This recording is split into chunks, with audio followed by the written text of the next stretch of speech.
Salut les parents! Alors, chose première, chose due, j'ai interviewé Kat Elmaître, avec qui j'ai écrit l'article sur l'alimentation qui booste les capacités d'apprentissage de nos enfants. Il y avait quelques questions des internautes auxquelles nous avons répondu. Vous allez voir, vous allez encore apprendre plein de choses. Donc, cette interview est en complément de l'article dont je mets le lien ici, que vous pouvez aller consulter sur le site des outils pour apprendre. Donc, restez bien avec moi, vous allez apprendre plein de choses très importantes. Parce que l'alimentation a un impact incroyable non seulement sur les capacités d'apprentissage, mais aussi sur le comportement et même sur la prise de décision chez nos enfants. Il y a beaucoup de choses qu'on sait et il y a aussi beaucoup de choses qu'on ne sait pas, des petites nuances qui font toute la différence. Alors restez avec moi, c'est Sarah Carpentier du site des outils pour apprendre.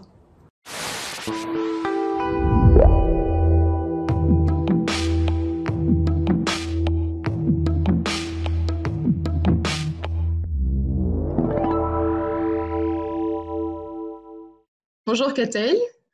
Bonjour. Donc, pour ceux qui nous suivent, alors qui nous suivront après l'enregistrement, donc c'est Sarah Carpentier du blog Des outils pour apprendre et comme promis, j'ai invité Kat Elmaître à nous parler de l'alimentation qui concerne surtout le cerveau et ensemble nous avons fait un article pour lequel pour le moment nous avons reçu quelques questions auxquelles nous aimerions répondre.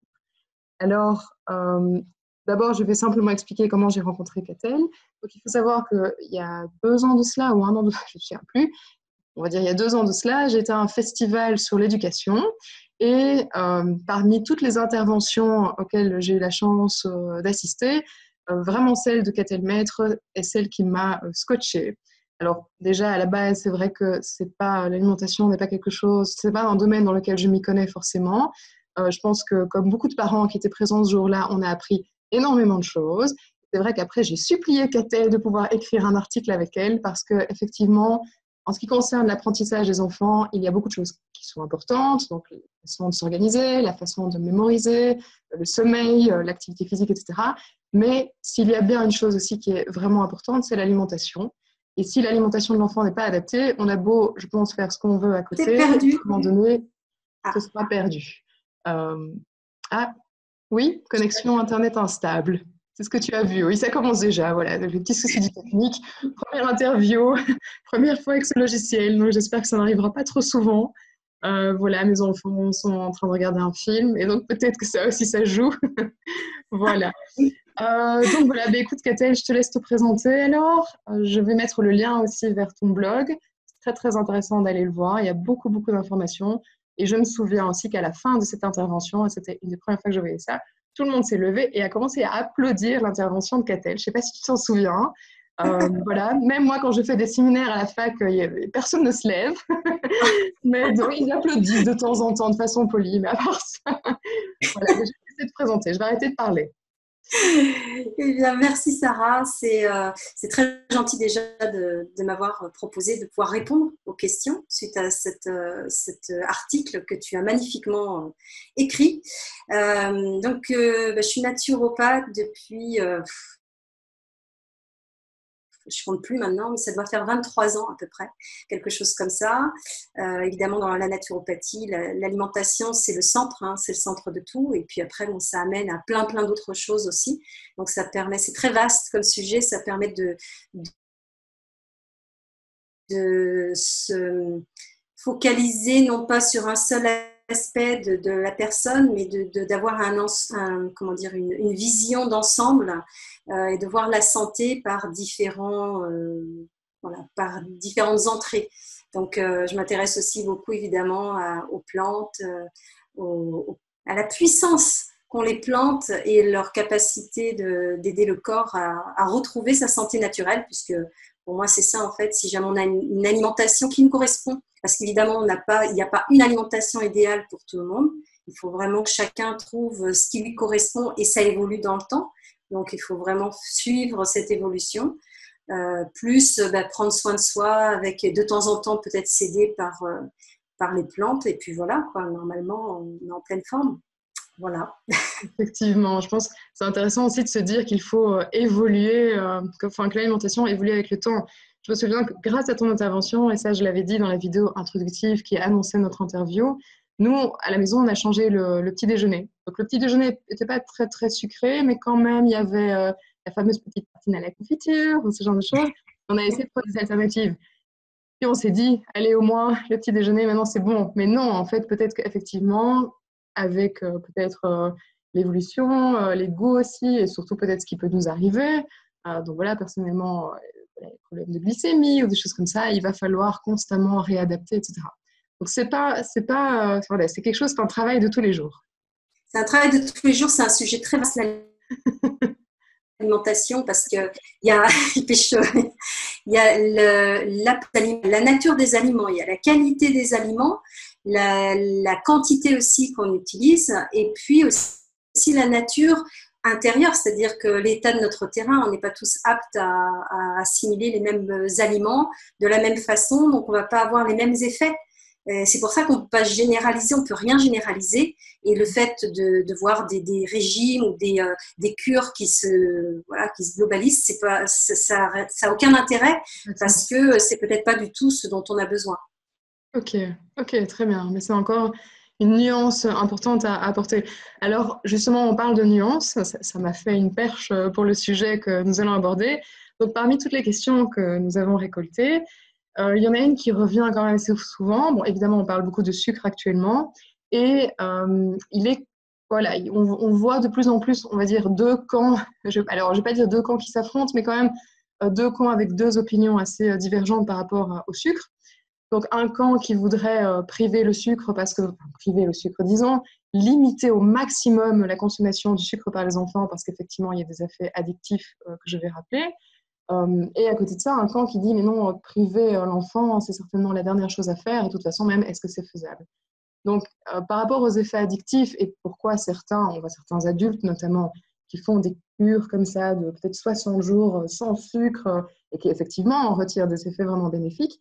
Donc, pourquoi? Parce que c'est vrai que notamment sur le cerveau, si on ne prend que les effets sur le cerveau, on se rend compte déjà que le sucre vraiment va, par exemple, augmenter la vitesse de transmission des ondes électriques au travers des neurones.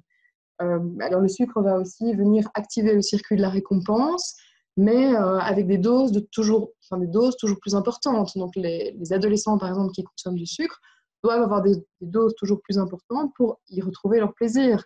Alors, allez, par exemple, quand on fait des expériences sur les souris et sur les rats, on se rend compte que entre la cocaïne et le sucre, évidemment, le rat va préférer le sucre. Donc, il y a quand même beaucoup, beaucoup d'éléments comme ça. Allez, encore une autre chose qui est tout à fait pernicieux et auquel les gens ne pensent pas. J'ai vu récemment une conversation aussi sur Facebook d'une dame qui se posait des questions finalement sur l'effet de son alimentation, sur les pensées qu'elle avait, la prise de décision. Il y a une expérience qui montre que le fait de manger sucré va avoir tendance à nous sensibiliser aux images d'aliments sucrés. Donc c'est vraiment tout à fait pernicieux. Ça veut dire que l'alimentation qu'on a va même impacter les choix alimentaires qu'on va faire. Donc là, il y a vraiment, voilà, l'addiction, elle est là, ça c'est une certitude. Euh, alors maintenant, à côté de ça, bon, il y a ces adultes qui font ces cures justement sans sucre, etc. Donc déjà pour les adultes, c'est pas évident, et surtout éviter tous les sucres qui sont cachés un peu partout, c'est pas évident. Maintenant, est-ce que pour un enfant déjà, est-ce que c'est faisable, sachant que l'enfant il est à la maison, mais il est à l'école aussi, il est en cours de récréation, donc quelque part, on ne peut pas tout le temps vérifier ce qu'il mange. Alors en plus de ça, effectivement, même à la maison, c'est compliqué parce que s'il faut enlever le sucre de tout, on doit vraiment faire attention à la liste de courses. Oui. Donc vraiment au niveau de la faisabilité, est-ce que ça a un sens? Et à côté de ça, si c'était complètement faisable, est-ce que finalement ce serait souhaitable? C'est-à-dire le fait de le priver, est-ce que ça ne va pas encore plus l'inciter au niveau psychologique et même au niveau physiologique? Est-ce que du coup le corps n'est pas complètement en manque? Donc là, je voudrais avoir ton opinion là-dessus. Dans l'article, on ne se prononce pas vraiment, on dit juste il y a un effet addictif. Maintenant, je pense que le libre choix est laissé aux parents de décider ce qu'ils veulent. Mais je voudrais avoir ton opinion là-dessus. Voilà. Alors, il n'y a pas que l'effet addictif, hein. Je ne sais pas si tu te souviens, mais il y avait aussi cet effet que ça a sur les facultés d'apprentissage, puisqu'on sait que, et ça, il y avait des expériences qui avaient été faites, hein, que quand on mange sucré, un enfant, par exemple, qui a un petit déjeuner très sucré, eh bien, il va être moins apte à se concentrer et à retenir ce qu'il va entendre à l'école. Donc, ça peut avoir un impact quand même sur sa capacité d'apprentissage et sur sa capacité à se concentrer. Donc, des enfants qui ont ces difficultés-là sont peut-être les enfants où il faut faire le plus attention par rapport à ça. Et après, il y a quand est-ce qu'on mange le sucre. Il est évident que le sucre mangé le matin va induire plus d'effets négatifs sur le corps que si il est mangé aux environs de l'heure du goûter. D'ailleurs, c'est pas pour rien que le goûter a été mis en place, parce que c'est quelque part le meilleur moment où le corps va mieux assimiler ce sucre et va mieux utiliser aussi l'hormone sérotonine pour pouvoir induire justement un relâchement des tensions et aider l'enfant à être plus calme le soir, à condition qu'il n'y ait pas un excès dans la quantité consommée.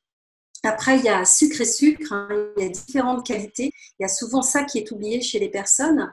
Un sucre naturellement présent dans un aliment, il n'y a pas de raison de s'en priver. C'est un aliment qui est complet, il n'y a pas que le sucre, il y a plein d'autres choses qui permettent de bien l'assimiler, comme les vitamines, vitamine B par exemple. Donc ça pose moins de problèmes. Ce qui pose problème, ce sont les sucres ajoutés, qui ont été artificiellement rajoutés dans les aliments, où là, effectivement, il peut y avoir des incidences assez dramatiques si jamais c'est consommé tous les jours. Alors, je ne suis pas du tout pour les régimes drastiques ou pour dire qu'il faut tout supprimer, même s'il y a des expériences qui ont été faites et qui montrent quand même l'impact, hein, il faut le savoir. Mais le sucre fait partie de notre vie. On est dans une société où il a beaucoup d'importance et que priver un enfant de sucre, ça serait le mettre en marge des autres. Oui. Et ça créerait une frustration énorme chez lui, ce qui fait que une fois qu'il pourrait avoir un peu plus son indépendance, il se vengerait dessus. Hein.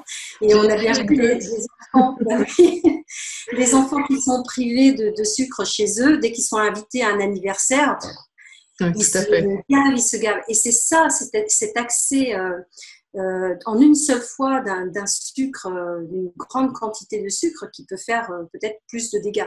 Donc, le goût sucré, on peut le trouver dans plein d'aliments. Moi, je connais une maman qui elle voulait justement supprimer les sucres parce qu'elle avait son enfant qui avait vraiment ces troubles de l'attention et qui était très, très nerveux. Hein, et elle avait donné à son enfant, elle donnait à la place des bonbons, elle lui donnait des raisins secs, des fruits secs. Alors, c'est des concentrés de sucre aussi, mais au moins, elle se disait, c'est un sucre naturel. C'est pas quelque chose qui a été rajouté de façon artificielle. Avec tous les additifs aussi, bien sûr. Oui. Et c'est vrai que finalement, pour lui, c'était les bonbons. Parce qu'après, c'est aussi c'est très intéressant et c'est très important aussi la façon dont les parents apportent ça. Si l'enfant sent qu'il est privé parce que les parents culpabilisent en se disant mon enfant, je lui donne pas des bonbons comme les autres, c'est clair que l'enfant va pas l'accepter.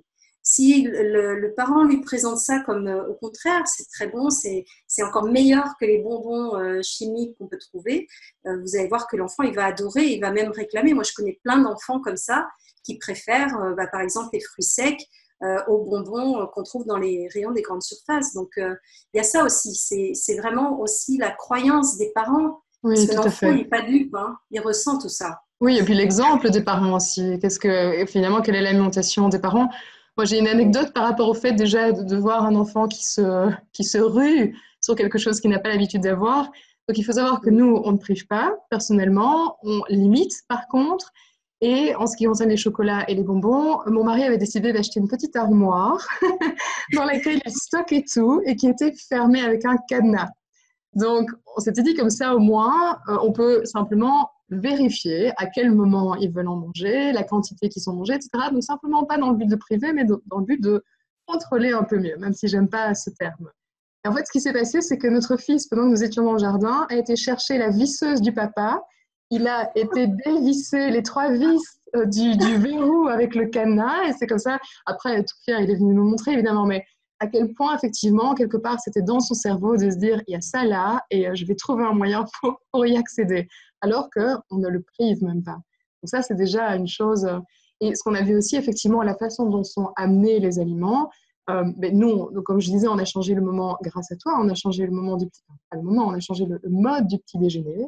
Donc on l'a rendu, en fait, c'est un petit déjeuner salé, non uniquement salé, alors qu'avant, il était plutôt mixte. Et au début, évidemment, ça n'a pas été bien pris. Mais quand ils ont vu qu'en fait, de toute façon, c'était déjà pour tout le monde, c'était pour tout le monde pareil, et que de toute façon, on a expliqué pourquoi, et que j'ai expliqué ce que j'avais appris lors de ta conférence, et pourquoi sur les capacités d'apprentissage, au bout de quelques semaines, c'était réglé. Et maintenant, plus jamais ils vont aller penser à me demander de la confiture ou un petit pain au chocolat ou ce genre de choses, même s'ils savent qu'il y a des copains qui ont ça. Donc ils se disent, mais tiens, nous, c'est un petit peu différent en tout cas. Mais ils l'ont assez bien accepté. Donc, et donc, c'est vrai que par rapport à l'article, donc la question que je posais par rapport à le côté, est-ce qu'on prive quelque part, même si c'est un terme un peu fort, ou est-ce qu'on limite, c'était vraiment uniquement, donc pas par rapport évidemment au sucre naturel, mais plutôt au sucre ajouté, les bonbons, les chocolats, les petits gâteaux, les gaufres, enfin voilà, tout ce qu'on peut voir dans les boîtes à tartines parfois aussi. Mais de ce que je retiens de ce que tu dis, la privation, c'est pas une bonne chose, tant au point de vue psychologique, voilà, au point de vue aussi le fait d'ostraciser l'enfant un petit peu, de le séparer des autres, etc. Mais il faut faire plutôt attention à quand on donne les sucres. Donc certainement pas le matin pour éviter ces chocs hypoglycémiques et cet effet vraiment de yo-yo toute la journée avec les baisses d'attention. Il faut faire aussi attention dans ce que tu disais, il y a des enfants qui peut-être vont présenter plus facilement des troubles de l'attention, sans faire référence forcément au TDAH qui doit vraiment être voilà, diagnostiqués, je veux dire. Mais il y a des enfants qui sont peut-être plus sensibles que d'autres, qui auront plus facilement des troubles de l'attention que d'autres. Donc ceux-là, peut-être tester alors, effectivement, pendant ne fût-ce qu'un laps de temps, enfin, pas éliminer, mais en tout cas limiter les bonbons, les additifs, les sucres, etc. Et, euh, et voir aussi un peu comment l'enfant le prend finalement. Donc adapter, Puis voilà. les enfants s'adaptent beaucoup plus qu'on croit et surtout il faut se dire que c'est pour leur santé, c'est pour leur bien, c'est pas pour les priver ou être parce qu'il y a aussi se demander pourquoi aussi les parents ont peur de ça. Ça veut dire que c'est vrai on est dans une société où dès l'enfance on nous présente le sucre comme la chose la plus sublime, c'est la récompense. Le cadeau, voilà. Regardez, ben voilà, tous les événements, les fêtes, les anniversaires, c'est toujours sucré. Donc, pour l'enfant, forcément, dans sa tête, c'est quelque chose, c'est la fête, c'est la récompense. Donc, si on le prive de ça, ça veut dire qu'il est puni. Et Oui. les parents ont vécu aussi cette expérience. Et il y a cette croyance. Donc, c'est aussi après comment on amène ça aux enfants, comment on leur explique le fait que peut-être ils mangent moins de bonbons que les autres enfants et de leur montrer pourquoi. Parce Tout à que fait. les enfants sont très intelligents et comprennent très bien. Je vois plein d'enfants avec qui je parle et j'explique ça. Et même c'est parfois eux qui reprennent leurs parents derrière. Ça ne m'étonne pas. Oui, c'est vrai, quand on y pense, j'entendais, alors c'est aussi pour faire voilà, un petit écart, mais j'entendais en fait des personnes qui expliquaient donc, voilà, qu'il y a 50, 70 ans, quand c'était le moment de la Saint-Nicolas, quand c'était le moment des Pâques, où en fait, c'était rare d'avoir un cadeau. Le cadeau, c'était avoir une banane, une mandarine et un chocolat. Et c'était ça vraiment le cadeau. Donc c'était vraiment lié à la fête. Et peut-être que c'est ça quelque part qui maintenant a perduré et qui culturellement nous conditionne à penser que de toute façon, si on n'a pas une autre dose de sucre, de petite douceur pendant la journée, c'est quelque part que la journée n'a pas été complète. Mais même pour les adultes, hein, combien Et c'est ça, d'adultes un petit morceau de chocolat avec le café ou... Et alors on se dit, voilà. oui, voilà, c'est quelque Mais part tellement ancré en nous. Oui, si on revient, excuse-moi pas de souci. si on revient dans l'histoire de l'enfance, un enfant par exemple qui se fait mal, quelle est Mhm. la réaction des adultes pour le soulager, pour qu'il se calme, pour qu'il arrête de pleurer? On va Ah, lui chercher une sucrerie, tout à etc. fait. Donc, en fait, on enseigne à la personne, enfin à le futur adulte, hein, mais on lui enseigne que le sucre, c'est une sécurité. C'est pour ça qu'on est très attiré par le sucre, parce que on a appris que c'était une façon d'être calmé, que finalement, ça résout tous les problèmes. Tout à fait, tout à fait. Alors, Je suis tellement d'accord d'entendre ça parce que mon mari a fait l'erreur une fois de dire effectivement à notre plus jeune qui était tombé tu veux quelque chose? Et alors maintenant, à chaque fois qu'il tombe, c'est je peux avoir un morceau de chocolat? Et donc vraiment, voilà, il pense que c'est ça. Et je pense que ça, c'est vraiment en plus assez pernicieux aussi parce que quelque part, ça veut dire qu'une fois devenu adulte, à chaque fois qu'on se sent mal, à chaque fois que quelque part on a un problème, on va aller se raccrocher à ça. Et bon, moi, ce que j'ai dit, je ne veux pas voilà, que plus tard, quelque part, ce soit l'alimentation qui soit sa bouée de sauvetage. Donc, non, non, je suis tout à fait d'accord. Donc vraiment, dans l'article, je pense qu'il n'avait jamais été question de privation. Voilà. Moi, c'est vrai que personnellement, au niveau des bonbons, bon, là, parfois, j'essaie de vraiment, vraiment limiter. En tout cas, je me dis, voilà, ça s'est laissé au fait d'anniversaire et tout. Mais encore une fois, je pense que pareil, je pense que quand on voit que son enfant a déjà des problèmes d'attention, qu'il est nerveux, on peut aller rechercher la cause non pas dans son comportement, c'est pas forcément qu'il est comme ça ou que c'est sa personnalité, mais vraiment aller peut-être trouver aussi une origine dans son alimentation et voir s'il est tout à fait adapté. Et encore une fois, je suis tellement contente que tu dises faire attention, enfin, nuancer le moment où on le prend, qu'est-ce qu'on donne, est-ce qu'il n'y a pas des alternatives, est-ce que quelque part l'enfant n'est pas plus sensible qu'un autre aussi, et donc finalement apporter toutes ces nuances pour adapter au mieux et se déculpabiliser de ne pas donner. Et donc se dire que c'est culturel et que c'est Oui, pas tout à fait, tout à fait.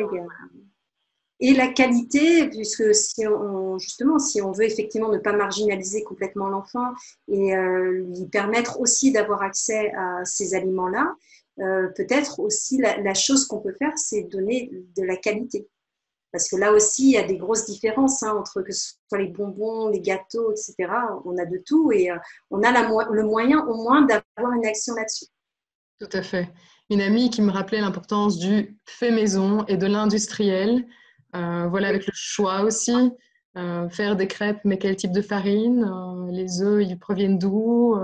Le lait, voilà. est-ce que c'est du lait de vache ou d'autres types de lait? Tout à fait, tout à fait. Donc voilà, j'espère que vous avez bien entendu toutes les nuances à apporter.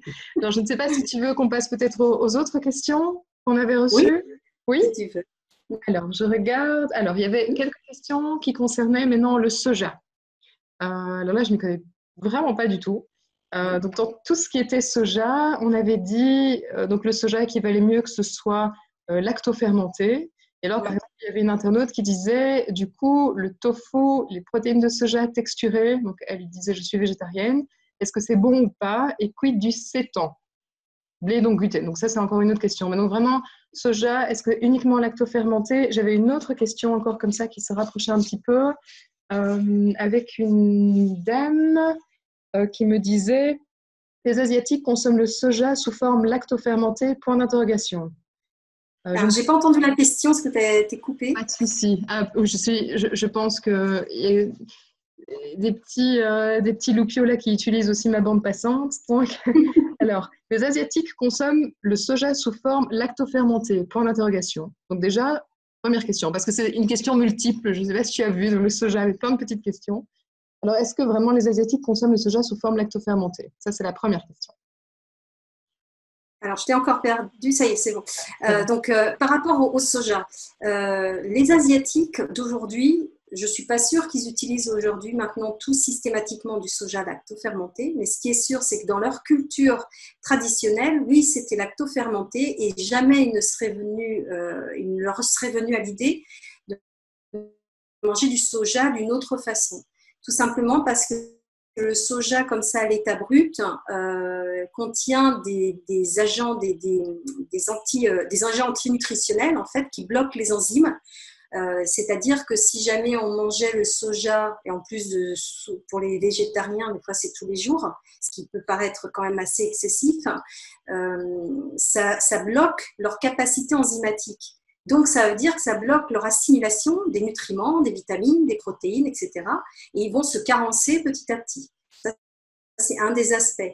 C'est aussi hormonal, puisqu'on parle des hormones, des œstrogènes qui sont contenus dans le soja et qui, alors après, là, c'est tout un. Il y a plusieurs façons de regarder ça, parce que ce sont des œstrogènes qui peuvent ne pas poser de problème en fait pour la santé. Ça dépend des gens, ça dépend en quel état de santé aussi ils sont. Ce qui est sûr, c'est que la lactofermentation transforme notre capacité à assimiler le soja et donc toutes les vitamines et minéraux qui sont contenus dedans.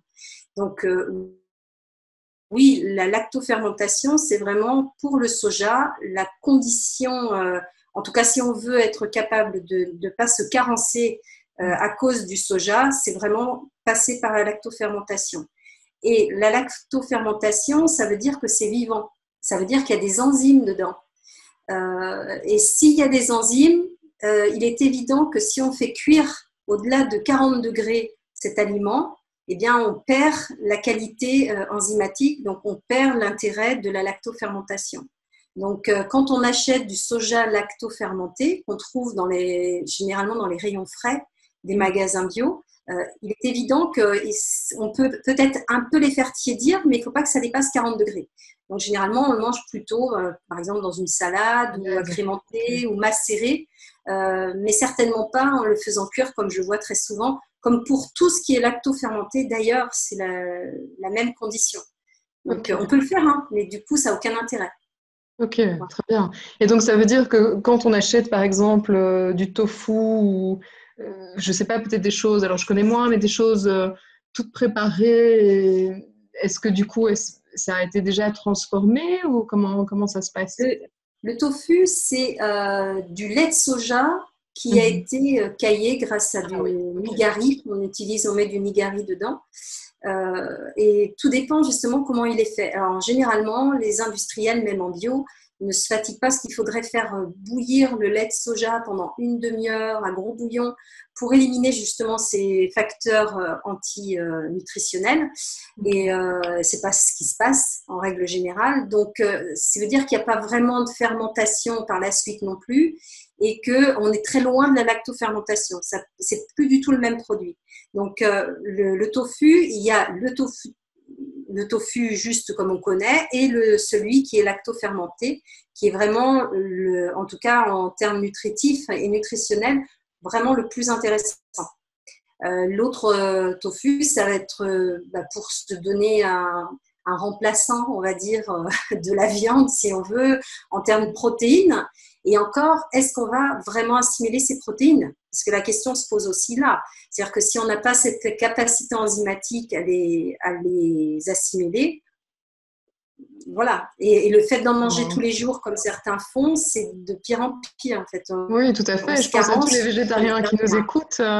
Est-ce que vraiment, bon, je suppose qu'il y a beaucoup qui se renseignent, mais c'est vrai que quand quelqu'un, même qui n'est pas végétarien, se dit je vais un peu diminuer ma consommation voilà, de viande et se dirige vers ça, autant savoir directement vers quoi se diriger. Et pour les végétariens qui, eux, en mangent tous les jours, effectivement. Ok, alors il était question aussi donc, des protéines de soja texturées. Alors ça, je ne sais pas, parce que du coup... Alors ça, c'est pas lactofermenté. Donc, c'est pareil. Donc, c'est comme ça dit bien son nom, c'est de la protéine de soja. Ça peut de temps en temps faire partie des plats, hein, pourquoi pas. Mais pour certaines personnes, ça va apporter les protéines végétales. Mais pour d'autres qui auront un terrain, on va dire, moins favorisé parce que carence enzymatique, je reviens toujours là-dessus, eh bien, ça veut dire que ça ne leur apportera pas forcément les protéines qu'elles croient. Donc là, on n'est pas tous égaux à ce niveau-là. Il faut savoir aussi pour les personnes au passage qui, petit à petit, se dirigent vers une alimentation végétarienne, qu'il faut savoir qu'au départ, quand on a l'habitude de manger de la viande et qu'on décide d'arrêter de manger de la viande et de manger plus de protéines végétales, au départ, son corps n'étant pas habitué, ces protéines végétales ne sont pas assimilées.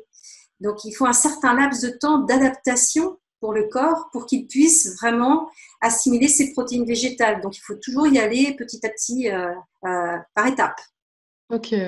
Quoi, parce que c'est peut-être le microbiote qui change petit à petit ou... Oui, enfin, c'est le microbiote. C'est vrai que le corps a besoin de pouvoir sécréter les enzymes nécessaires pour chaque aliment qui se présente. Et les protéines végétales ne sont pas les mêmes que les protéines animales. C'est pour ça que souvent on dit dans un repas, si vous avez par exemple 3 sources de protéines, même si c'est des protéines animales, 3 sources différentes, pas un œuf, du poisson, de la viande ou un produit laitier, eh bien, le corps n'est pas capable d'assimiler tout ça. Donc, il va faire des choix. Mais ça veut dire aussi que ça crée un encombrement au niveau des intestins petit à petit. Okay. Donc oui, il faut vraiment y aller par petites étapes et il faut penser petit à petit à introduire dans son alimentation tout ce qui est lactofermenté. Il n'y a pas que le soja, hein, il y a beaucoup d'autres aliments qui sont lactofermentés. Tous les légumes peuvent être lactofermentés. Et puis tout ce qui est germé aussi, à petite dose toujours, parce que c'est tellement riche en enzymes. Ça apporte les enzymes pour assimiler. Mais c'est tellement riche qu'il faut vraiment manger en toute petite quantité. Ok, pour ne pas obstruer, pour ne pas encombrer complètement le corps. Ou... C'est pas que ça va l'encombrer, mais c'est comme si on vous apportait, je sais pas, un cocktail de nutriments d'un coup et que le corps n'ayant pas l'habitude de recevoir tout ça, il va pas savoir quoi en faire. Et alors là, ça va être gros mal de ventre. En fait, ça va avoir des effets où la personne va se dire, ah, ça me réussit pas du tout. Moi, c'est pas un aliment pour moi. Ça n'a rien à voir. C'est juste que peut-être c'était un peu trop au départ. Tout à vraiment fait. y aller progressivement. Je me souviens effectivement par rapport à tout ce qui est glycémie, etc., passer du pain blanc au pain complet d'un coup. Et je me souviens que je me suis dit, mais non, en fait, ça va pas du tout. Mais c'est simplement un manque, un manque de connaissances dans le domaine, un manque d'informations.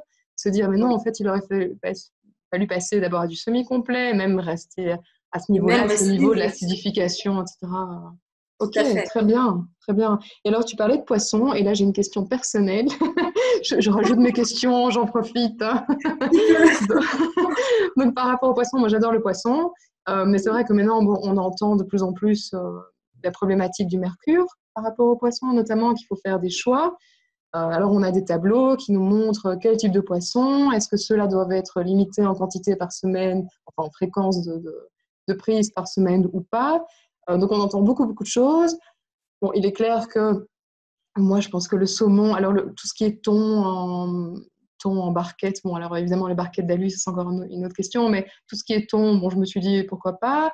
Saumon, ben oui, pourquoi pas. La sole, la truite. Et alors, à un moment donné, j'entendais dire, mais non, finalement, ça, c'est déjà beaucoup trop. Il y a presque plus de poisson qui peut être consommé. Est-ce que toi, tu as une idée par rapport à ça ou tu as même un site à référencer ou quelque chose sur lequel on puisse se raccrocher, tu vois? Il faut juste garder en tête qu'il y a des poissons plus ou moins gras. Et plus le poisson est gras, plus il va stocker tout ce qui est justement métaux lourds. Okay. Le mercure fait partie des métaux lourds, il n'y a pas que ça, hein, il y a l'aluminium, etc. Donc plus on mange un poisson gras, plus on va potentiellement aussi récupérer les métaux lourds qui sont dedans. Donc le saumon et le thon font partie de ces poissons-là, parce qu'en plus ce sont des gros poissons. Donc plus il est gros, évidemment, plus il contient plus de graisse et plus on peut s'empoisonner avec ce genre de poisson. C'est pour ça qu'il y a même, je ne sais pas si elle est restée, mais il y avait un moment, je ne sais pas si c'était une loi ou un décret qui était passé, en France en tout cas, qui disait qu'il fallait limiter la consommation de poissons, de ce genre de poissons pour les femmes enceintes et les enfants. Ça veut bien dire qu'il y a quand même un souci au niveau sanitaire. Et donc là, c'est vraiment garder ça en tête. Donc, ce sont effectivement des poissons qu'il faut limiter à une consommation, on va dire, de temps en temps, mais certainement pas toutes les semaines. Okay. Après, les petits poissons, comme par exemple les sardines, c'est souvent cité sardines, maquereaux, flétans. Là, ce sont des poissons qui contiennent moins forcément de métaux lourds parce qu'ils sont plus petits, ils ont moins de graisse, donc ça passe un peu mieux. Mais de toute façon, aujourd'hui, évidemment, vu la pollution des mers, on ne peut pas échapper à ça. Et alors, il y a une cuisson qui, semble-t-il, permet d'évacuer un maximum de métaux lourds. C'est la cuisson à la vapeur, mais avec un appareil en fait qui fait tomber les graisses vers le bas. C'est une sorte de barbecue vertical où, je ne sais pas comment ça marche parce que je n'ai pas vu cet appareil, mais c'est une cuisson pas trop forte, ce qui permet aussi de ne pas trop endommager les graisses parce qu'il faut savoir qu'une graisse plus on la chauffe, plus elle se dégrade. Et évidemment, ça, c'est des choses qui vont rester dans nos artères. Hein. Ce n'est pas forcément très, très intéressant. Et c'est dommage pour du poisson. D'ailleurs, petite parenthèse, on parle beaucoup des oméga-3 par le poisson. Les Japonais mangent leur poisson cru parce qu'ils savent, enfin, en tout cas dans leur tradition, parce que justement, c'est évident que quand c'est cru, on ne dénature pas la graisse.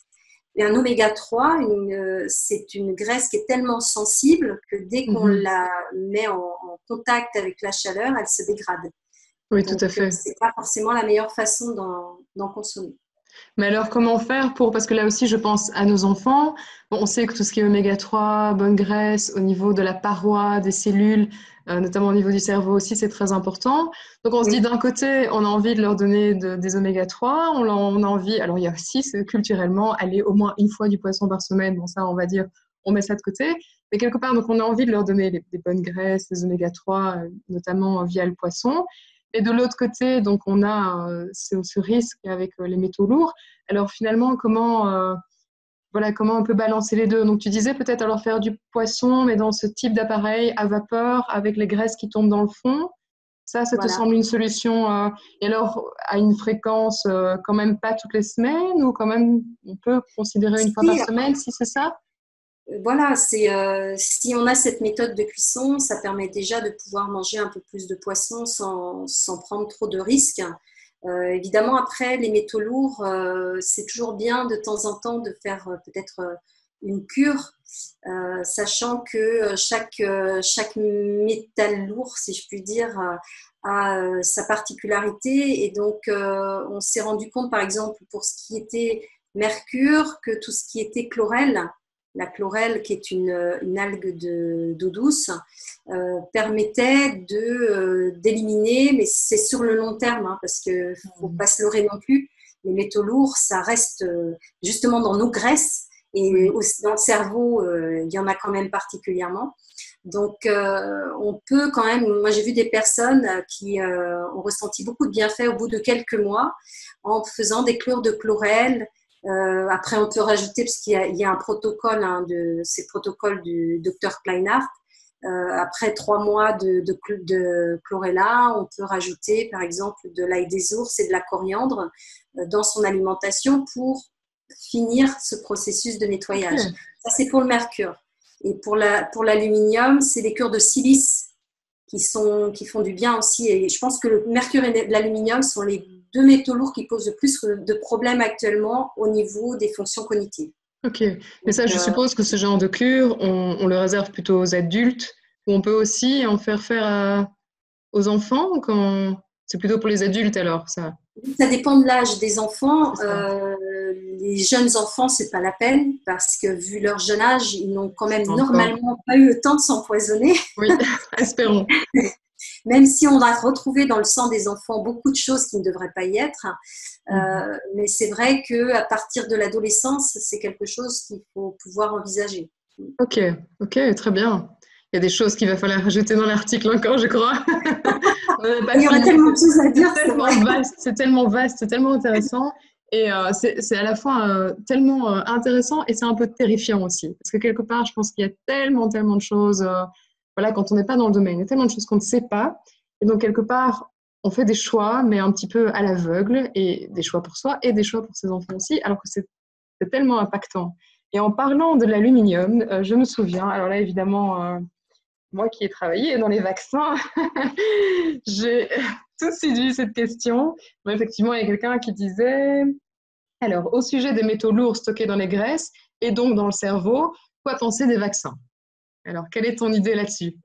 Oui, c'est évident que de toute façon, il n'y a pas que l'alimentation qui apporte les métaux lourds. Il faut savoir que oui, il y a de l'aluminium dans les vaccins et que cet aluminium, il va se figer comme tous les métaux lourds dans les zones graisseuses du corps. Et il y a aussi les ustensiles de cuisine qui contiennent de l'aluminium. Oui. Il y a aussi les médicaments qui contiennent du mercure. Donc, Oui. donc ça peut s'accumuler très vite hein, dans une journée, et c'est ça qui est le plus dangereux en fait, c'est la quantité accumulée au fur et à C'est mesure ce des que j'allais jours. dire. C'est ce que j'allais dire. Parce que je pense que, alors bon, évidemment, ça c'est tout à fait un autre débat. Bon, moi, personnellement, je ne fais pas partie des anti-vaccins. Voilà, je fais plutôt partie de l'autre groupe, on va dire, s'il y a vraiment deux groupes. Mais je pense qu'il faut toujours avoir la nuance aussi sur quelle est la quantité qui est apportée par jour. C'est-à-dire, est-ce que finalement, il ne faudrait pas plus s'inquiéter de, encore une fois, l'aluminium qu'on retrouve dans les barquettes des plats qu'on achète, Tout à fait. voilà, enfin, tous les emballages, maintenant, évidemment, tout ce qui est packaging alimentaire utilise l'aluminium à foison. Donc, est-ce qu'il ne faut pas commencer d'abord à s'inquiéter de ça, plutôt que de s'inquiéter d'une dose d'aluminium qu'on va retrouver dans les adjuvants des vaccins et qu'on va administrer alors X fois en fonction évidemment des types de vaccins qu'on fait. Alors là, je vais m'attirer les foudres dans les commentaires de la vidéo.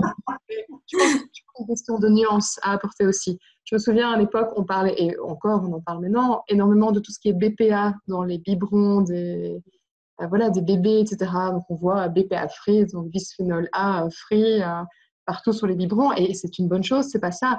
Mais non, je pense que du BPA, on en a dans nos bouteilles en plastique. Alors bon, personnellement, on peut choisir, comme c'est notre cas, d'aller simplement au robinet et de boire cette eau-là. Mais pour ceux qui boivent de l'eau en bouteille, ils ont une quantité de BPA par jour qui est quand même assez conséquente. Et donc, peut-être qu'il y a des postes sur lesquels d'abord on doit s'attaquer avant de se dire, oulala, par exemple pour l'aluminium, il y en a dans les vaccins, donc je ne me vaccine plus. Ah bien. Voilà, je l'aurais dit. Mais donc, Ça fait c'est bien. passer ton message. Mais c'est vrai que de toute façon, C'était pas prévu. c'est ce qui fait les différences entre nous, c'est que c'est justement en fonction de notre mode de vie, de la façon dont on prend soin de soi, de ce qu'on met dans son corps. Forcément, c'est l'accumulation de toutes ces choses qui fait qu'à un moment donné, on dépasse le seuil de tolérance du corps et on n'est pas tous égaux non plus à ce niveau-là. On n'a pas le même seuil de tolérance et c'est ça, c'est cet excès, c'est cette goutte supplémentaire qui fait déborder le vase, entre guillemets, et qui va provoquer des pathologies et des problèmes de santé. Ok, ok, très bien. Et justement, décidément, on parle de choses, et donc ça amène des questions que j'ai vues passer dans les réponses des internautes. Il était question de l'eau. Voilà. Donc une question sur l'eau, donc du robinet. L'écologie me paraît aussi essentielle que l'alimentation. Maintenant, faut-il la filtrer? Et si oui, quel est le meilleur procédé? Alors là, je pense qu'on fait référence plutôt au filtre à charbon qu'on trouve dans les espèces de grandes, je ne sais pas. Donc, est-ce que toi, Si tu parles des filtres Brita, ça ne sert pas à grand-chose. pensais? C'est vrai que l'eau du robinet aujourd'hui, et ça dépend aussi des régions où on est, parce qu'il y a de l'eau du robinet parfois qui est beaucoup plus polluée que d'autres, hein, dans les grandes villes par exemple, avec des résidus médicamenteux qu'on n'a pas forcément dans les campagnes, mais dans les campagnes, ça va être ce qui se passe, qui passe aussi dans l'eau à travers les cultures, dans les champs, etc. Donc, c'est vrai qu'aujourd'hui, c'est un gros problème, l'eau que l'on boit. Et de toute façon, comme tu l'as soulevé tout à l'heure, l'eau en bouteille n'est pas forcément une solution non plus. Donc, quand on boit l'eau du robinet, si on veut vraiment améliorer, parce qu'on peut toujours essayer d'améliorer quand même la qualité de ce qu'on consomme, il y a non pas un seul filtre qui compte, mais vous avez maintenant des complexes qu'on retrouve des fois dans les magasins bio qui rassemble plusieurs filtres où on a bien sûr le charbon végétal, mais pas seulement. On a aussi le filtre céramique, qui est un très, très bon filtre. Hein. C'était utilisé par les militaires pour filtrer l'eau quand ils devaient boire l'eau dans des lacs ou dans des mares, hein, des choses comme ça. Céramique, vous avez la zéolite, qui est une poudre volcanique et qui permet aussi de filtrer. Et qu'est-ce qu'il y a d'autre? Et il y a l'argent colloïdal aussi souvent. Ah oui. Donc, après, ça dépend des fils. Il y en a de toutes sortes, à tout prix, pour tout budget. Mais ce qui est sûr, pour avoir testé, alors déjà, il y a deux choses. Les filtres Brita, où c'est que de l'argent, du charbon végétal, c'est, voilà, ça n'a pas grand-chose. Et puis ensuite, il faut savoir une chose que beaucoup de gens ne savent pas encore, parce que c'est pas marqué sur les boîtes des fameux filtres, c'est que quand on utilise un filtre, il ne faut jamais, jamais, jamais le laisser en dehors de l'eau. Il doit toujours être en contact avec l'eau, sinon ça devient pire. C'est-à-dire qu'on s'empoisonne avec, imaginez que vous avez un filtre et puis l'eau est en dessous ce filtre. Si vous remettez de l'eau et que vous buvez cette eau, vous allez vous empoisonner avec cette eau. Donc ça, c'est une condition vraiment où il faut faire très attention. Voilà. Après, bon, évidemment, il n'y a pas de panacée. Il y a beaucoup de moyens par rapport à l'eau. J'essaie d'expliquer des diverses choses qu'il faut. C'est faire retrouver aussi cette vitalité à l'eau qui lui manque. L'eau des montagnes, elle est au soleil. Donc, si on peut mettre de l'eau dans une carafe et la mettre au soleil pendant 20 minutes, on va lui apporter cette énergie du soleil. L'eau dans les montagnes, elle bouge, elle tourbillonne entre les rochers. Donc, si on peut lui apporter ce mouvement de tourbillon, ben, on lui apporte aussi de la vitalité. Donc, il y a plein de choses à faire. Ça me fait rire parce qu'effectivement, pour avoir travaillé en laboratoire, c'est clair que les filtres qu'on utilise en laboratoire, on ne pouvait jamais, jamais les laisser sécher. Parce qu'à un moment donné, de toute façon, même la capacité filtrante était perdue. Donc là, en plus, j'entends qu'en plus de la capacité filtrante, il y a des résidus, alors sans doute qui nous intoxiquent plus si on le... Et voilà, c'est toutes des petites choses. C'est fou parce que je pense que les gens essayent de faire vraiment du mieux qu'ils peuvent pour s'alimenter correctement, pour apporter une alimentation adaptée à leur enfant. Il y a tellement de petites choses, en fait. C'est des petites nuances à apporter qu'on ne connaît pas et qui, du coup, en fait, c'est un peu comme patauger dans la semoule, quoi, sans vouloir utiliser un jeu de mots alimentaire. Mais c'est vrai, voilà, on se dit, mais très bien, ça sera plus écologique, on va boire l'eau du robinet, on va quand même la filtrer, Brita, magnifique. En fait, on dépense de l'argent. On ne va pas citer de marque. Mais bref, on l'a déjà fait 3 fois, de toute façon, c'est trop tard.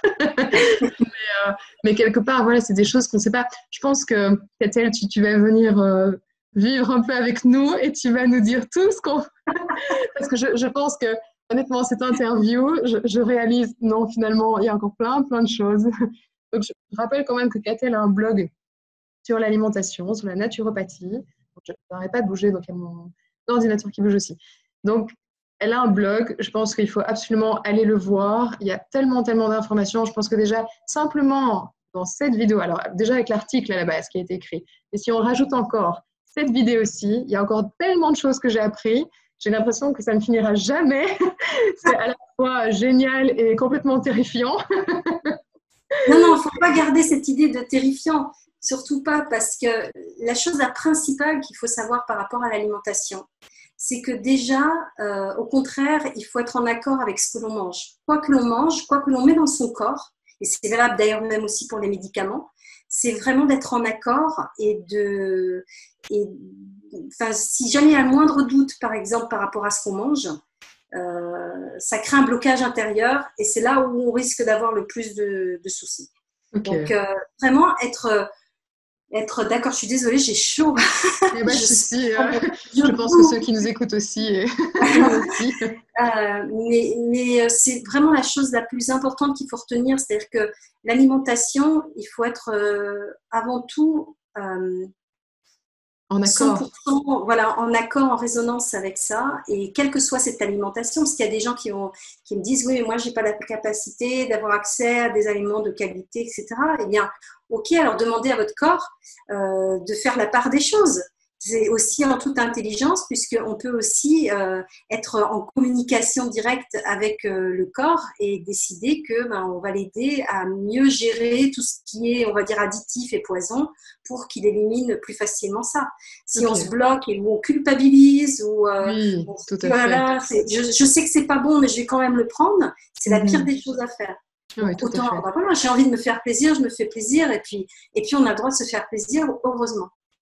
Tout à fait. Je pense qu'effectivement, le fait de... Et là, je pense à toutes les mamans qui nous écoutent.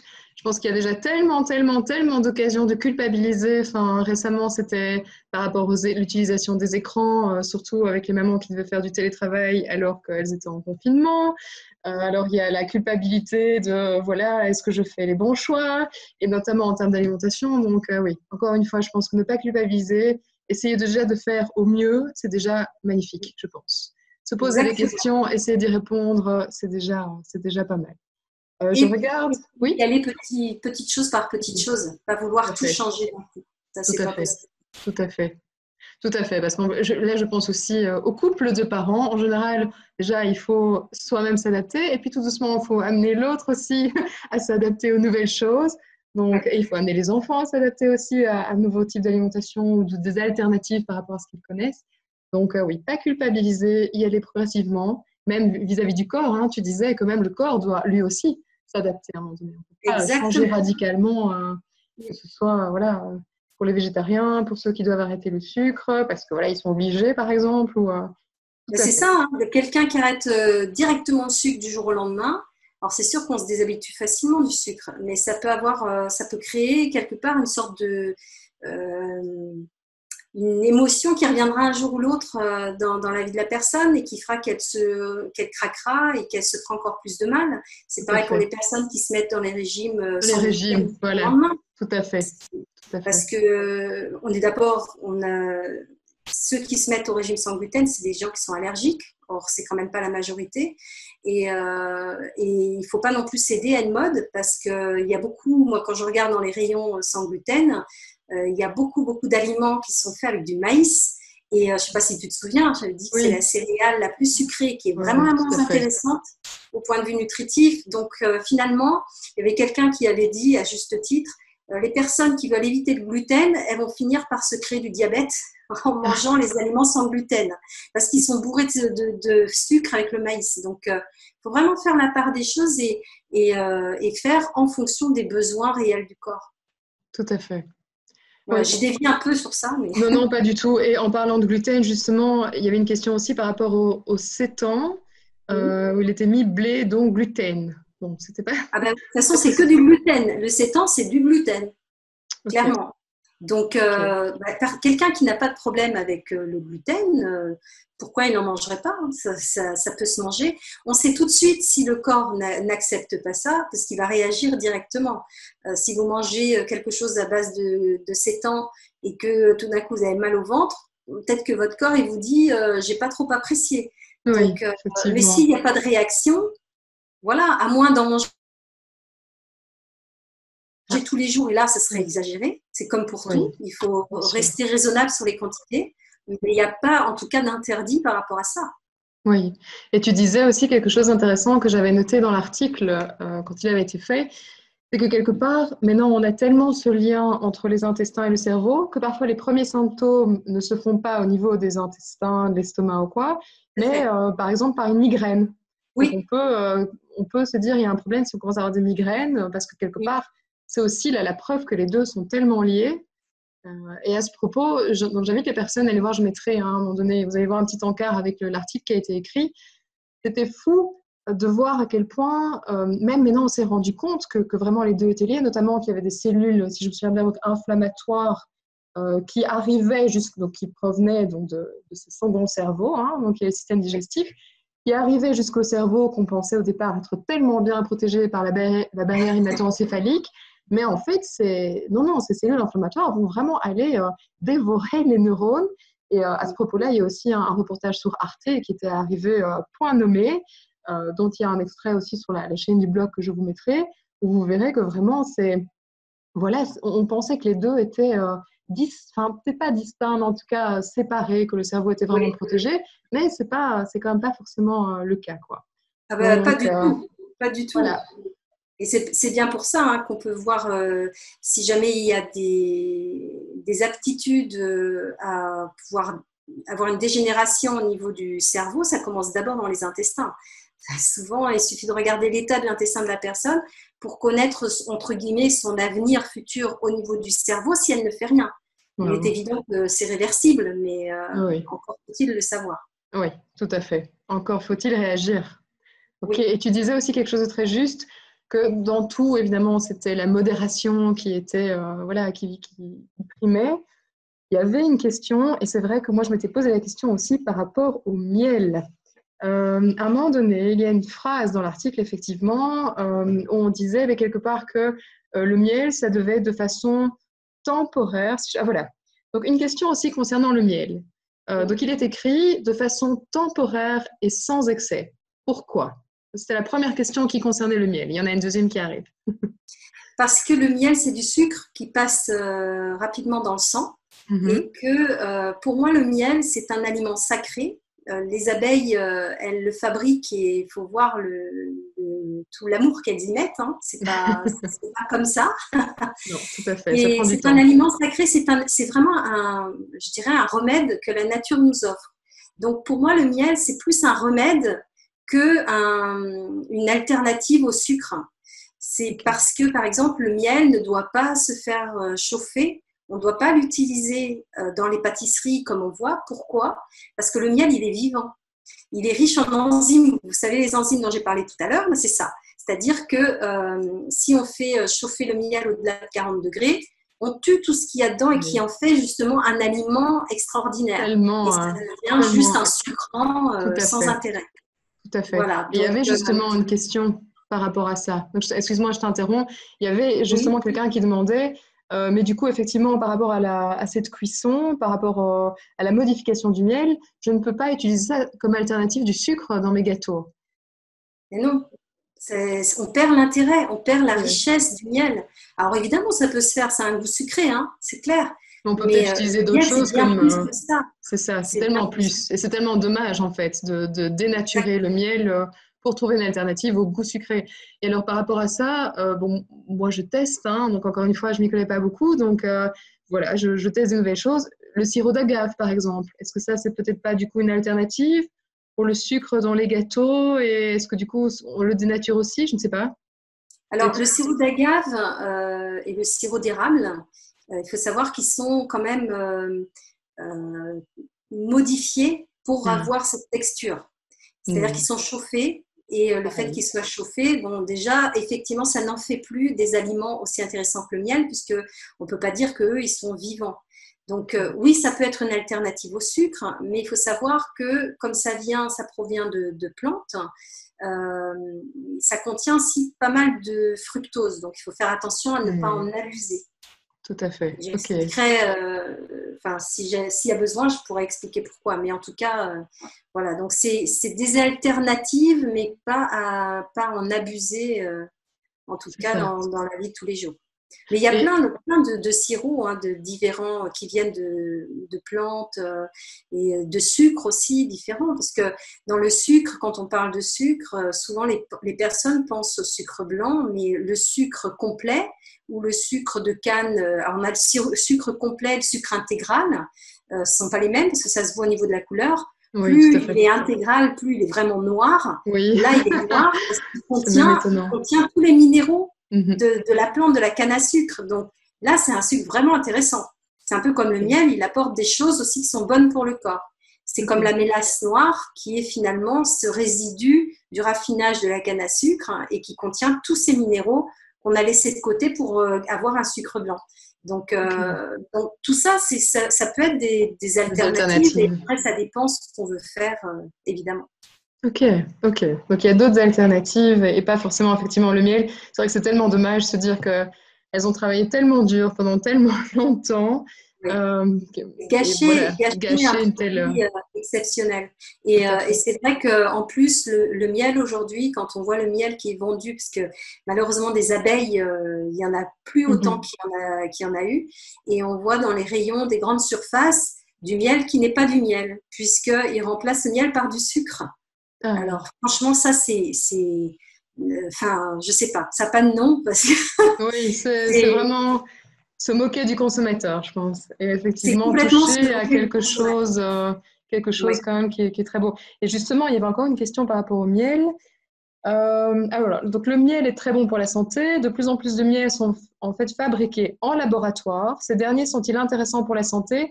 Et si oui, est-ce qu'ils le sont autant que le vrai miel? Absolument pas, puisque ça, on ne pourra jamais égaler en laboratoire ce qui est fait par la nature. Et ne serait-ce que pour cette histoire de vie, des enzymes qui sont présentes. Parce que les abeilles, elles utilisent beaucoup leur salive qui contient énormément d'enzymes. Et c'est ce qui permet justement d'avoir un miel de qualité. On ne pourra pas faire ça en laboratoire. À moins que Oui, les laborantins prennent le produit et puis le mâchent longuement. oui, voilà. Voilà. Je pense pas qu'ils vont. Non, on ne fait jamais ça. Voilà. Très bien. Ok. Ok, donc c'est tellement compliqué aussi voilà, de trouver les bons produits, de vraiment... Mais plus je c'est regarde proche de la encore. nature et Oui, moins ça a été dénaturé, mieux c'est. oui, Donc tout à fait. tout ce qui vient directement de la nature, généralement, est très bien fait et très bien équilibré. Voilà. Essayer d'aller le moins possible vers de l'industriel et le plus possible vers du naturel. Je regarde. Qu'il y avait encore. Je regarde. Donc ça, on a répondu à cette question-là. Et je voyais. Ah oui, mais justement, tu parlais du fructose. Tu disais à un moment donné, voilà, j'y répondrai si c'est nécessaire. Je pense que tu voulais parler du foie, c'est ça Là, le fructose, oui, parce que le fructose, on le connaît parce que c'est le sucre des fruits. Mhm. Euh, mais par contre, on confond ce sucre-là avec le glucose qui, lui, va créer les pics d'insuline, etc. dans le corps. C'est pas la même chose. Le fructose, il est directement métabolisé dans le foie. Mhm. Et c'est clair que un surplus de fructose dans la consommation, parce que c'est pas forcément un sucre dont on a beaucoup besoin, et le foie a autre chose à faire que de métaboliser ça, parce Il doit que quand on a trop, détoxiquer beaucoup de choses. ben oui, exactement, et quand il y a trop d'apport de fructose, eh bien il va simplement le stocker en graisse. Voilà. Voilà. Donc, Ok. le problème, c'est que ça crée aussi un- comment dire, ça crée des dommages au niveau des mitochondries, ces petites centrales d'énergie qu'on a au niveau de nos cellules, Mhm. qui permettent de fabriquer justement de l'énergie et qui ont besoin de sucre, de glucose. Pour ça, Mhm. eh bien, le fructose diminue leur capacité à créer cette énergie, justement. Donc, on perd de l'énergie. Donc, il faut savoir que les personnes qui ont une alimentation où il y a énormément de fruits, par exemple, ça peut, à un moment ou à un autre, avoir un impact négatif sur leur foie et sur leur vitalité. Et c'est pire pour les personnes qui boivent des jus de fruits. Parce En que plus. justement, le jus de fruits, y a pas les fibres pour arrêter, donc ça Tout à arrive fait. directement en masse. Et alors là, c'est très dommageable. Et ce que je voulais dire, c'est que dans les aliments industriels, souvent on trouve le sirop de glucose-fructose. Ça, c'est à fuir absolument parce que c'est du glucose qui est transformé, du glucose naturellement présent dans les céréales ou dans des aliments, qui sont transformés en fructose. Souvent, d'ailleurs, ils partent, là encore, du maïs. Hein, ils Mhm. transforment justement ce glucose en fructose. Et alors ça c'est très mauvais. En plus, ça peut provoquer de l'obésité parce que justement, ça crée Transformé en énormément de graisse. stockage de graisse.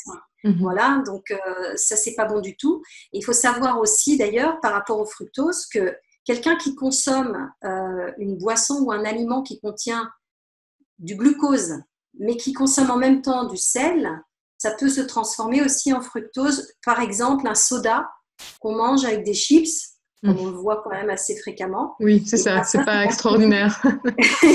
ça va avoir l'effet d'un fort apport de fructose. Donc, avec les effets que j'ai donnés avant. Ok. Et alors, tu vas rire parce que il y a une question donc subsidiaire à ça. Il était mis, mais finalement, est-il vrai que le fructose favorise la baisse du taux d'alcoolémie? À mon Quelqu'un sens, intéressé? même si on essaye toujours de démontrer des tas de choses, mais c'est clair que non, à ma connaissance, ça n'a pas du tout été prouvé, ce genre de choses. Ok. Le taux d'alcoolémie, il faut savoir que justement le sucre se transforme en alcool dans le corps. Donc je ne vois pas comment le sucre pourrait aider à faire Diminuer. baisser. Donc, pas de shot de jus de fruits ou Ah non, pas un fruit surtout pas. avant que le policier vienne vous Non, tester. Ça ne non. sert à rien. Ça pourrait être pire même. Ça Ça pourrait pourrait être même l'augmenter. pire. Ouais. Tout à fait, tout à fait. On peut essayer, hein, quelque part. Toutes les Après, idées sont les voilà. bienvenues. Exactement. Alors, la même personne demandait, et je pense que ce sera la dernière question, les graisses animales ne sont pas très bonnes pour la santé, les graisses stockent les métaux lourds. Dans ces conditions, est-il moins mauvais de consommer de la graisse de gibier plutôt que de la graisse d'animaux d'élevage? Ça Et reste de la graisse animale. bon, voilà. Oui, ok. Donc, que ce soit gibier, les animaux d'élevage, certes, sont nourris avec des choses qui ne sont pas forcément toujours très bonnes et ça peut se retrouver dans leur viande, dans leur graisse. Donc, mais maintenant, les animaux, le gibier, on ne sait pas de quoi ils se nourrissent et c'est pareil en fait. Et de toute façon, il y a la question de l'alimentation, mais il y a surtout la qualité de la graisse. C'est une graisse animale, qu'il soit d'élevage ou pas, ça reste de la graisse animale. Donc, Ok, avec les inconvénients que ça peut avoir au niveau du système cardiovasculaire, entre autres. tout à fait. Et en fait, c'était pas la dernière question. Moi, j'en ai encore une personnelle que je vais ajouter parce que c'est la question d'aujourd'hui. Donc, voilà, bête chose. Dans l'article, vous verrez qu'il est question donc des graisses végétales aussi, qu'il faut essayer de ne pas dénaturer en les chauffant, et aussi des graisses végétales qui finalement sont riches en oméga 3, mais qu'il faut conserver au réfrigérateur parce qu'effectivement, à température ambiante et encore plus aussi au soleil, elles vont avoir tendance à se dénaturer. Donc aujourd'hui, je dois racheter ma bouteille voilà, d'huile végétale. C'est un mélange hein, d'huile pressée à froid avec des oméga 3. Donc je me dis, je fais un bon choix, voilà, que ce soit pour moi, pour mes enfants, etc. Donc j'envoie à mon mari et puis mon mari me dit, mais tu sais, finalement, ces huiles végétales que toi tu mets au réfrigérateur dans les magasins, elles sont à température ambiante dans le rayon et finalement sous les fenêtres. Donc voilà, du coup, je suis Alors, désespérée. Je me dis encore une chose que je pensais bien faire et non. Donc, je ne sais si, pas. parce qu'il y a une différence entre une bouteille qui n'a pas été ouverte Ah, et une ok, bouteille qui a été ouverte. ok. La différence, elle est là. Parce que déjà, on remet comment dire, en contact avec l'oxygène et c'est ça qui peut dénaturer l'huile au départ. Et si la bouteille est non pas transparente, mais bien opaque, si le verre est Ok. opaque, ça protège de la lumière. Donc, il est évident qu'il y a une différence entre les huiles qui sont vendues, par exemple, dans les magasins bio, où justement, il y a un verre opaque, et puis normalement, c'est pas mis directement sous la chaleur des néons. Et les huiles qu'on retrouve, même des fois bio, dans les rayons des grandes surfaces, qui sont d'ailleurs, parce que j'en ai vu parfois avec des bouteilles à verre transparent, Mhm. et qui souvent pour justement, c'est un avantage que les industriels ont trouvé pour éviter que l'huile ne rancisse et n'ait une odeur ou un mauvais goût, ils les font chauffer au départ. Comme Ah, ça, après, ils sont tranquilles, ça bouge plus, mais c'est mort. voilà, Donc, aucun intérêt. aucun Voilà. intérêt. Et plus cher en plus. Donc, Et souvent, c'est plus cher. voilà.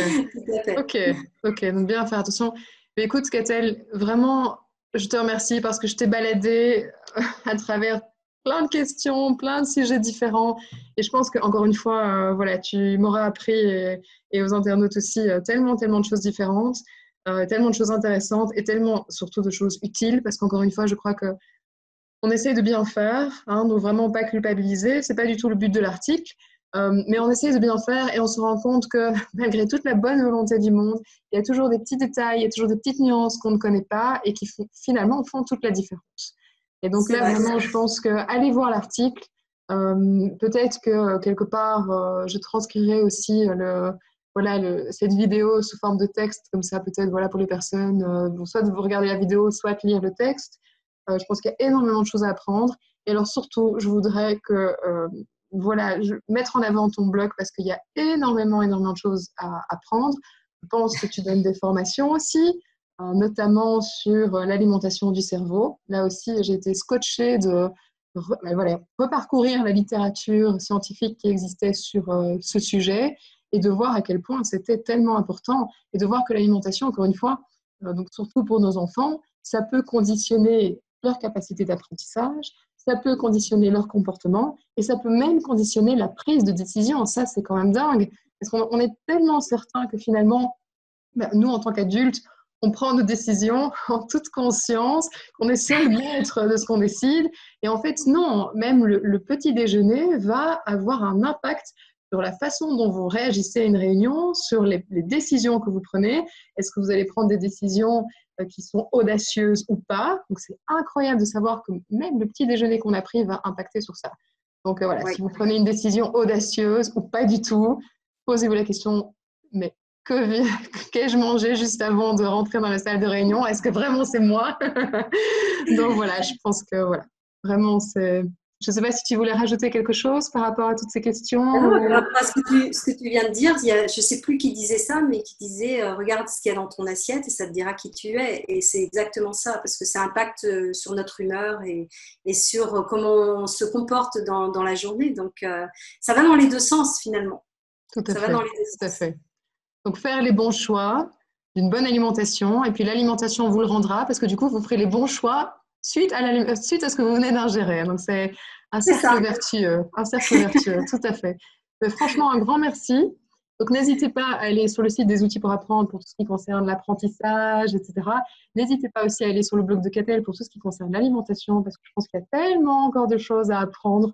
Je pense aussi que donc pourquoi cette vidéo a été faite maintenant? Alors c'est vrai que ça fait depuis un petit bout de temps qu'on parlait de faire cette vidéo, on n'a pas toujours trouvé le temps, mais je pense que finalement ça tombe très bien maintenant, sauf qu'il fait chaud et que je pense que ça se voit à la vidéo, mais à part ça, à part ça, je pense que c'est vraiment aussi, voilà, quand on est en vacances, quand on a le temps de souffler, c'est peut-être le moment aussi où on commence à aller voilà, peut-être un peu plus se poser des questions et en tout cas chercher des alternatives. Donc c'est le moment où nous, par exemple, on fait des brunchs. Donc, évidemment, quand on fait un brunch, c'est pas le petit déjeuner qu'on fait en vitesse avant d'aller conduire les enfants à l'école. Quand on fait un brunch, on se dit tiens, j'ai envie de manger autre chose, j'ai envie de consommer autrement, j'ai envie de découvrir de nouveaux aliments. Et donc voilà, peut-être c'est le moment de prendre de bonnes habitudes aussi. Voilà, prendre de bonnes habitudes, d'essayer autre chose. Et Voilà, avec toujours plein de joie, plein de bonheur. exactement. L'alimentation ne doit surtout pas être quelque chose, une corvée ou quelque chose qui n'est pas agréable. Ça doit toujours rester, au contraire, une fête. Tout à fait, tout à fait. Je suis tellement d'accord. Et ce sera le mot de la fin. On va aller boire. Voilà. Mais voilà, en tout cas, merci beaucoup à tous. Et j'espère, si vous avez encore d'autres questions, n'hésitez pas. Et voilà, mangez bien et soyez heureux. Au revoir. Merci beaucoup. Au revoir. Et voilà, c'était l'interview avec Catel Maître sur l'alimentation, les choix que nous faisons pour nos enfants et qui vont aller booster ou au contraire détériorer leur capacité d'apprentissage, mais pas seulement, donc aussi comportement, prise de décision. J'espère que vous aurez appris plein de choses, en tout cas moi c'était mon cas. Voilà, j'espère aussi que vous irez lire l'article qui est déjà une très très bonne base en ce qui concerne les différents choix qui s'offrent à nous quand on est parent. Et voilà, n'hésitez pas, donc vous pouvez aller sur le site des outils pour apprendre pour consulter l'article, abonnez-vous à la chaîne YouTube pour être mis au courant des prochaines vidéos et sur le site des outils pour apprendre pour être mis au courant des prochains articles. Vous pourrez y faire aussi des tests sympas et surtout, choisissez bien ce que vous mettez dans vos assiettes et dans l'assiette de vos enfants, c'est très important. Ciao!